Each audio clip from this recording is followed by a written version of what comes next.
نومولود model colony town, یہاں پر یقینی طور پر چیئرمین ظفر احمد حرکت میں آتے رہتے ہیں اور کوشش کرتے ہیں لوگوں کو سہولیات کی فراہمی کو یقینی بنائیں، تکلیف سے نجات دلائیں۔ تاہم ماڈل ٹاؤن کھوکھرا پارٹ 2 نمبر پر ریزیڈینشل تعمیرات ہو رہی تھی، جہاں پر گہری کھدائی کے دوران سیوریج پائپ لائن ٹوٹنے سے بڑے گڑھے میں سیوریج کا پانی جمع ہونا شروع ہو گیا اور ارد گرد کے مکانوں کی بنیادوں کو نقصان پہنچنے کا اندیشہ تھا۔ اس کی اطلاع ملتے ہی مکینوں نے chairman town municipal corporation model colony Zafar Ahmed کو دی، جس پر انہوں نے اپنی گہری تشویش کا اظہار کرتے ہوئے چیئرمین ظفر احمد خان نے assistant commissioner model town Munshad Ali ابکو، town vice chairman Faisal Basit, union council کے منتخب نمائندوں اور متعلقہ افسران کے ہمراہ جائے وقوع کا ہنگامی دورہ کیا اور فوری طور پر سیوریج لائن کی مرمت کر کے گہرا گڈھا مٹی سے بھرنے کے احکامات دیے۔ اسسٹنٹ کمشنر اور ٹاؤن چیئرمین کے احکامات پر فوری طور پر بھاری مشینریاں طلب کر لی گئیں اور ارد گرد کے مکانات کو سخت نقصانات سے بچا لیا گیا۔ علاقہ مکین نے سکھ کا سانس لیا اور town chairman Zafar Ahmed Khan, vice chairman Faisal Basit, assistant commissioner Munshad علی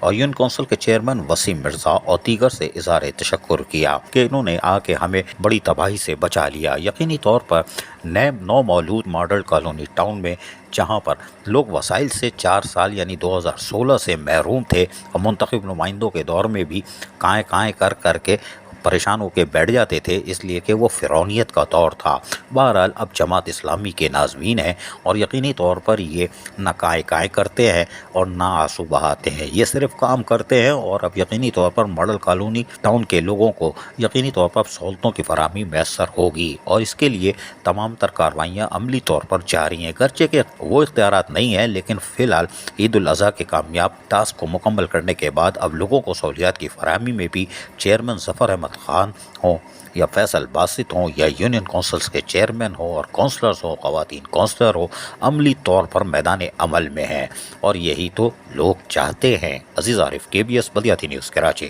ایسی ہی خوبصورت ویڈیوز فیوچر میں حاصل کرنے کے لیے ریڈ بٹن پر کلک کر کے اور بیل آئیکن کو پریس کر کے ہم سب کے سبسکرائبر بننا مت بھولیے۔